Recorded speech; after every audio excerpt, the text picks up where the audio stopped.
Hello everyone, welcome back to the channel. I am Joy, your compliance guide, and I'm here to help trucking companies and drivers stay compliant on the road and avoid FMCSA penalties. So today we have a very interesting topic of discussion. I'll be talking about the top 5 DOT violations that can shut down your trucking company. Right? So if you're a carrier, you're an owner operator, or a driver, these are mistakes you simply have to pay attention to. And do well to stay with me to the end because I'll be sharing tips on how to avoid these violations and have a free ride. So the first violation is the HOS violation, which is the hours of service violation. One of the reasons why a lot of companies face DOT penalties is failure to comply with the hours of service. Now, what are the hours of service violation? It includes not following the normal 11-hour drive, driving more than 11 hours, not taking the required 30 minutes break, and also not using an ELD properly. Now, when you have the HOS violations, it not only affects your CSA scores on the FMCSA portal, it also puts your driver, if you're a company, it puts your driver, or you as a driver, it puts you at risk, and also the public. So how do you avoid this? If you have a company of your company has more than one drivers, you have to train your drivers on how to properly use an ELD, and you have to ensure that while they use the ELD, they don't drive more than required, they don't drive more than 11 hours, and you need to also ensure that your ELD device is up to date, right? So once you properly train your drivers on the HOS compliance, you make sure they use a very good ELD that is up to date, and then you also make sure they take the required 30 minutes break, set the ELD lock properly. Once you do this, then you're good to go. Right, so the next violation can be the DQF issues, the driver qualification file issue. Not having a driver qualification file or having missing documents in your driver qualification file can cause you a violation. Now, what is a driver qualification file? It is a file that you maintain for your drivers. If you have two, three, or more drivers, you need to maintain a file for them. What are the documents that should be in this driver's qualification file? The driver's license, the MVR, the medical records, medical card, the pre-employment test results, the random test results, and any other requirements by the FMCSA. So what you have to do is to maintain a file for each of your driver, because when it is time for audit and the FMCSA wants to audit your company, audit your drivers, and any file, maybe a document is missing in this driver qualification file, it can get you a few penalties. So what you would want to do is that you have a checklist for the documents that should be in the driver qualification file. You write out the documents and ensure that your drivers have all of those documents. Now, when you gather all the documents together, you maintain a single file for each driver. You give a tag. If you maintain one file, you tag it with the driver's name, have the driver's license there, have the driver's MVR there, have his medical card there, have his driving records there, you have his pre-employment test results and his random test results. When you have these files maintained, in case other documents add up, what you just have to do is to get it into that file. Just ensure that you have driver qualification file for each of your drivers and avoid violations in this area. Another violation is the vehicle maintenance and inspection failures. Now, this is a very serious issue that most drivers and company owners should take note of. There is a pre-trip inspection and there is a post-trip inspection, right? So if you have drivers, you have to make sure that they undergo a pre-trip inspection before they go to get a load or before they drive out with the truck.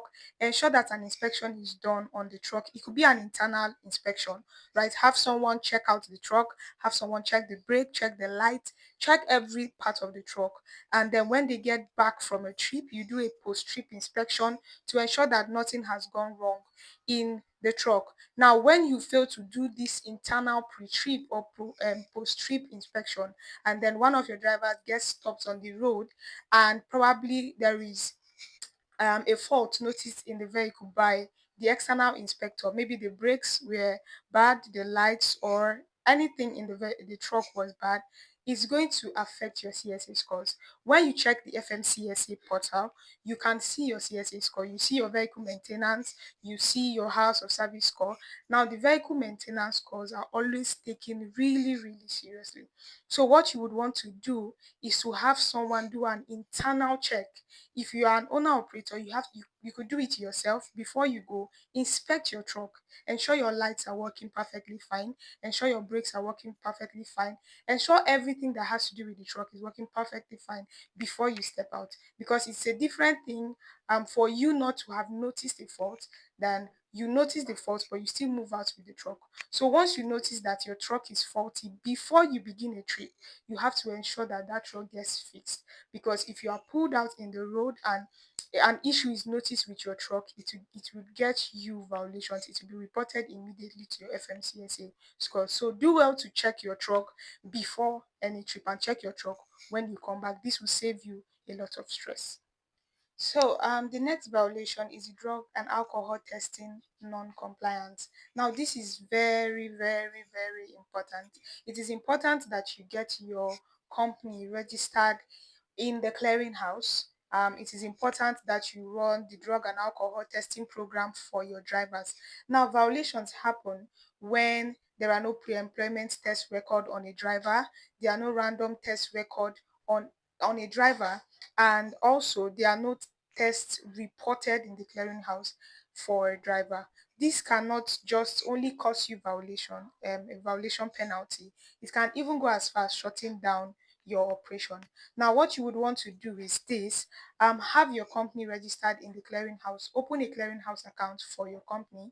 Then, for every driver you have, you need to run a pre-employment test, and then also do well to register with an approved drug and alcohol testing consortium, and the consortium will in turn get you registered with a lab for you to carry out your test frequently. Now, there's also the random drug test. FMCSA randomly selects driver, which is why you need to belong to a consortium pool. If your drivers are registered in a pool, when the FMCSA randomly selects and any of your drivers are selected for that test, then they can go for the random test and that result will also be documented. Now, you get to report the result of a drug and alcohol test in the clearinghouse when any of your drivers test positive to the drug test. So if you take your drivers for tests and then one of them tests positive, you have to report it to the clearinghouse portal, right? So if you're an owner operator or you're a single driver, you can also register in the clearinghouse. There are registrations for drivers. Just open the clearinghouse account, register as a driver, um, register with a consortium pool, do well to carry out the pre-employment test, do well to carry out the random test.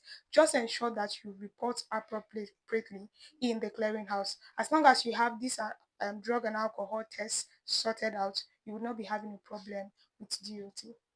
The last violation is operating without proper authority and insurance. Now, this violation happens when when a carrier's MC or DOT is revoked or when there are insurance lapses. So if you have your MC or your DOT number revoked, what you would like to do is to stop driving until you get the issue resolved. Driving with a revoked MC or DOT could put you into serious troubles. Now, your insurance lapses, you have to make sure you check with your insurance company to ensure that your insurance is up to date and you have everything in place, right? So once your MC and your DOT, once you have the correct authority, you have your MC, you have your DOT, your UCR is fine, your BOC3 form is fine. Just check that you have all the required authority in place and then check with your insurance company to ensure that everything is in place. If these things are sorted out, then you would not have a problem with DOT violation. So these are the top 5 DOT violations that can get your trucking company shut down. Now, if you take anything from this video, it is the fact that staying compliant is not just about avoiding fines, it's about protecting your business, it's about protecting your drivers and protecting the public in general, right? So if you found this video helpful, do well to click on the subscribe button.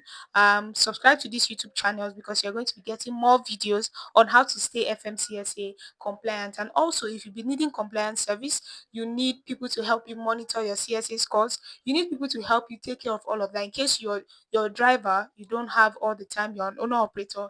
That's exactly why we are here. We help you stay on top of FMCSA regulations. We help you monitor your clearinghouse. We help you prepare for your drug and alcohol test. All you just have to do is to go for the test. We help you file taxes. We help you register your truck and trailer in case you're planning to expand. Anything compliance wise, we help you do that. So do well to reach out to us. You can drop your reviews in the comment section and ensure you subscribe to our YouTube channel because you're going to be getting more educative content like this. So thank you for watching and see you in the next video.